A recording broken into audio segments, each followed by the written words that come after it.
Hello, स्वागत है आपका फ्री जीके के चैनल पे। मेरा नाम है किरण भाबर।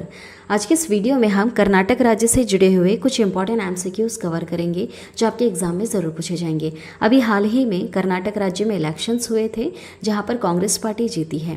तो ये जो कर्नाटक राज्य है अभी ये कुछ दिनों से बहुत ही ज़्यादा चर्चा में है। तो इस कर्नाटक राज्य से जुड़े हुए क्वेश्चन एग्जाम में पूछे जा सकते हैं। तो आप वीडियो को ध्यान से पूरा ज़रूर देखिएगा। सारे क्वेश्चन मैंने यहाँ पर कवर करवाए हैं और लास्ट में क्वेश्चन भी पूछा है मैंने आप सभी लोगों से, जिसका आंसर आपको कमेंट करना है। शुरू करते हैं फर्स्ट क्वेश्चन से। फर्स्ट क्वेश्चन है, कर्नाटक का प्राचीन नाम क्या है? आंसर क्या होगा? ऑप्शन बी सही है यहाँ पर, मैसूर। ठीक है, मैसूर है कर्नाटक का प्राचीन नाम। देखिए यहाँ पर हम बात करते हैं, कुछ इंपॉर्टेंट पॉइंट्स हमने यहाँ पर कवर किए हैं कि जो कर्नाटक राज्य है यह हमारे भारत देश के मैप के किस हिस्से में है। तो देखिए कि ये दक्षिणी राज्य है जिसकी जो सीमाएं हैं कर्नाटक राज्य की, ये यहाँ पर आप देखेंगे उत्तर की तरफ से यह महाराष्ट्र और गोवा को टच करता है। दक्षिण में हम बात करें तो केरल राज्य को छूता है और पूर्व में आंध्र प्रदेश और तमिलनाडु है। और पश्चिम में कौन सा सागर आता है? अरब सागर आता है। ठीक है, इसकी लोकेशन आप ज़रूर याद रखिएगा। यह है कर्नाटक राज्य। कर्नाटक राज्य की राजधानी क्या है बताइए? इसकी राजधानी है बंगलुरु। ठीक है, क्या है? बंगलुरु है कर्नाटक राज्य की राजधानी। चलिए अगला सवाल देखिएगा, कर्नाटक राज्य की साक्षरता दर कितनी है? कितनी है? वहाँ पर कितने पढ़े लिखे लोग हैं? वहाँ पर 75.4% लोग पढ़े लिखे हैं। ठीक है, देखिए अगर आपसे पूछा जाए कि पुरुष साक्षरता दर कितनी है और महिला कितनी है, तो ये भी याद रखना है आपको कि पुरुष की जो साक्षरता दर है वह है 82.5% और महिला का 68.1%। नेक्स्ट है, 2011 की जनगणना के अनुसार कर्नाटक का लिंगानुपात बताइए। मतलब कितनी महिलाएं हैं प्रति 1000 पुरुषों पर, यह आपसे सवाल किया है। तो इसका आंसर होगा यहाँ पर ऑप्शन सी वाला 973। ठीक है, 973 है। देखिए 973 महिलाएं प्रति 1000 पुरुष हैं यहाँ पर। किस राज्य में? कर्नाटक। अगला सवाल है, कर्नाटक राज्य की मुख्य भाषा क्या है? मुख्य भाषा कौन सी है? कन्नड़ है। कौन सी भाषा है? कन्नड़ है, याद रखिएगा। भाषाओं से जुड़े हुए क्वेश्चंस भी एग्जाम में अक्सर पूछे जाते हैं। नेक्स्ट है, वर्तमान समय में कर्नाटक उच्च न्यायालय के मुख्य न्यायाधीश कौन हैं? क्या आप जानते हैं? आंसर क्या होगा? अभी वर्तमान की हम बात करें तो अभी है प्रसन्न बी वराले। प्रसन्न बी वराले हैं कर्नाटक उच्च न्यायालय के मुख्य न्यायाधीश। तो ये कर्नाटक उच्च न्यायालय से जुड़े हुए कुछ क्वेश्चंस भी आते हैं। जैसे स्थापना कब हुई थी? 1884 में हुई थी। मुख्य पीठ है बंगलुरु में और खंडपीठ है इसके धारवाड़ और गुलबर्ग में। मुख्य पीठ और खंडपीठ हमेशा एग्जाम में पूछे जाते हैं, ज़रूर ध्यान दीजिएगा। नेक्स्ट क्वेश्चन है, दक्षिणी भारतीय राज्य कर्नाटक में कितने जिले शामिल हैं? कितने जिले हैं कर्नाटक राज्य में? आंसर होगा ऑप्शन बी वाला 31। 31 जिलों से मिलकर बना है कर्नाटक राज्य। दक्षिणी भारतीय राज्य है। देखिए इंपॉर्टेंट पॉइंट, जिन्हें 4 प्रशासनिक प्रभागों में बांटा गया है, जैसे बेलगावी, बेंगलुरु, गुलबर्गा और मैसूर, है ना। जो 31वां जो राज्य बना था, जिला बना था कर्नाटक राज्य का 31वां जिला, वह विजयनगर बना था। इसे भी याद रखिएगा। चलिए अगला सवाल है, कर्नाटक का प्रमुख लोक नृत्य कौन सा है? कौन सा है? इसमें से आंसर होगा ऑप्शन बी वाला यक्षगान। यक्षगान कर्नाटक राज्य का प्रमुख लोक नृत्य है।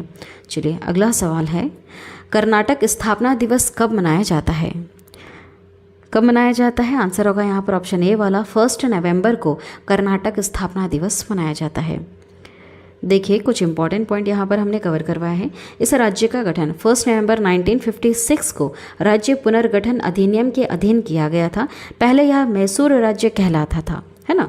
1973 में पुनर्निर्माकरण कर इसका नाम कर्नाटक कर दिया गया था। नाम इसका बाद में बदला था, पहले इसे मैसूर राज्य के नाम से जानते थे।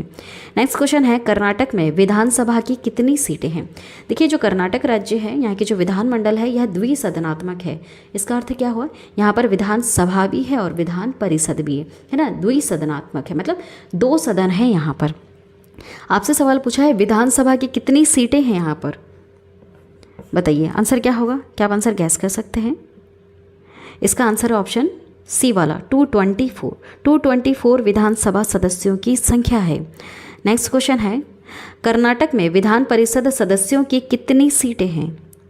अब हमने बात पूछा है आपसे यहाँ पर विधान परिषद के बारे में। देखिए विधानसभा विधान परिषद दोनों अलग अलग हैं। आंसर होगा ऑप्शन बी वाला 75। विधान परिषद सदस्यों की कितनी सीटें हैं? 75। अब क्वेश्चन आपसे पूछा है कर्नाटक में लोकसभा सदस्यों की कितनी सीटें हैं? लोकसभा की आपसे पूछिए। देखिए लोकसभा और राज्यसभा जो होती है ये हमारी संसद के दो सदन होते हैं, है ना।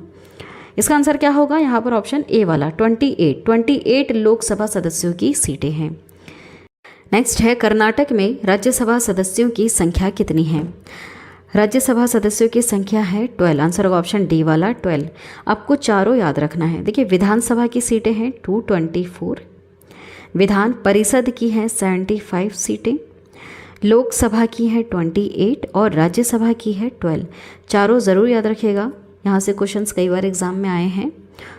चलिए नेक्स्ट क्वेश्चन है, महात्मा गांधी कांग्रेस के किस अधिवेशन में मात्र एक बार अध्यक्ष बने थे?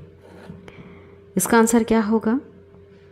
आंसर होगा यहाँ पर ऑप्शन डी वाला बेलगाम। ठीक है, बेलगाम में अध्यक्षता की थी महात्मा गांधी जी ने।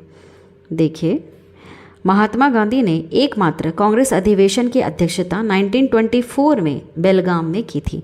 कौन से सन में? 1924 में। नेक्स्ट क्वेश्चन है, कौन से शहर को भारत का सिलिकॉन वैली कहा जाता है? आंसर बताइए। यह क्वेश्चन तो कई बार एग्जाम में आ चुका है। आंसर होगा ऑप्शन डी वाला बंगलोर। ठीक है, बंगलोर को भारत की सिलिकॉन वैली कहा जाता है। देखिए बंगलोर को भारत का इलेक्ट्रॉनिक नगर तथा सिलिकॉन सिटी के रूप में जाना जाता है ना, इलेक्ट्रॉनिक नगर के रूप में भी जाना जाता है। चलिए नेक्स्ट क्वेश्चन है, कर्नाटक का रत्न किस शहर को कहा जाता है? किस शहर को कहा जाता है? क्या आपको पता है? आंसर क्या होगा? आंसर होगा ऑप्शन ए वाला मैसूर, है ना। मैसूर को कर्नाटक का रत्न कहा जाता है और कर्नाटक का पहले नाम भी मैसूर हुआ करता था। नेक्स्ट क्वेश्चन है, भारत का सबसे बड़ा और दुनिया का दूसरा सबसे बड़ा गुंबद किस राज्य में है? किस राज्य में है? यह कर्नाटक राज्य में है। कहाँ पर है? कर्नाटक का। यह भारत का सबसे बड़ा है लेकिन दुनिया का दूसरा सबसे बड़ा है ना गुंबद, कर्नाटक राज्य में। देखिए विश्व का सबसे विशाल में से एक गुंबज बीजापुर का गोल गुंबज है। चलिए नेक्स्ट क्वेश्चन है, भारत का बगीचा किसे कहा जाता है? किसे कहा जाता है भारत का बगीचा? आंसर होगा ऑप्शन ए वाला बंगलोर। बंगलोर को भारत का बगीचा कहा जाता है। नेक्स्ट क्वेश्चन है, भारत का सबसे बड़ा, चौड़ाई की दृष्टि से देखा जाए तो भारत का सबसे बड़ा जलप्रपात जोग या गरसोपा कहाँ पर है? यह कर्नाटक राज्य में है। कहाँ पर है? कर्नाटक राज्य में स्थित है। नेक्स्ट क्वेश्चन है, 1973 में मैसूर का नाम बदल करके क्या रखा गया था? क्या रख दिया गया था? कर्नाटक नाम रख दिया गया था ना, 1973 में मैसूर का नाम बदल करके। नेक्स्ट क्वेश्चन है, कोलार सोने की खदानें भारत के किस राज्य में स्थित है? कहाँ पर है यह? कर्नाटक राज्य में है। कोलार सोने की खदानें भारत के कर्नाटक राज्य में स्थित। नेक्स्ट क्वेश्चन है, दुनिया में सबसे लंबा रेल प्लेटफॉर्म कहाँ बना है? वर्ल्ड्स लॉन्गेस्ट रेलवे प्लेटफॉर्म कहाँ पर है? यह कर्नाटक का हुबली रेलवे प्लेटफॉर्म है। ठीक है, कर्नाटक का हुबली रेलवे प्लेटफॉर्म यह दुनिया का सबसे लंबा रेल प्लेटफॉर्म है। चलिए नेक्स्ट क्वेश्चन है, कर्नाटक के नए मुख्यमंत्री कौन बने हैं? क्योंकि अभी हाल ही में कौन सी पार्टी जीती है? कांग्रेस पार्टी जीती है वहाँ पर। तो कांग्रेस पार्टी से एक मुख्यमंत्री बनाए गए हैं, अभी कुछ दिनों में शपथ लेंगे। इनका नाम तय हो चुका है, इनका नाम है सिद्धारमैया, है सिद्धारमैया बने कर्नाटक के नए मुख्यमंत्री, सिद्धारमैया। चलिए नेक्स्ट क्वेश्चन है, वर्तमान में कर्नाटक के राज्यपाल कौन हैं?